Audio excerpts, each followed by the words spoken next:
ஆண்டவராகிய இயேசு கிறிஸ்துவின் நாமத்தினாலே உங்கள் யாவருக்கும் என் அன்பின் வாழ்த்துக்கள். Praise the Lord. ஷாலோம்.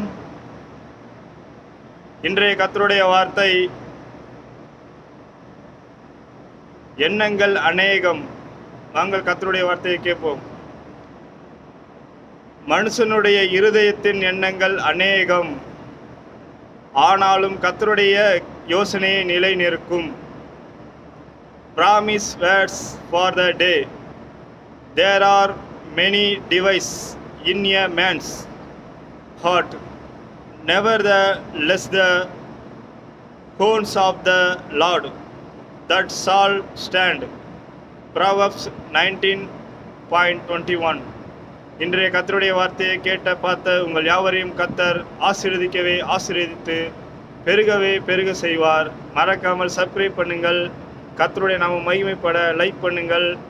அநேக நண்பர்களுக்கு ஷேர் செய்யுங்கள். தேங்க்யூ. God bless you.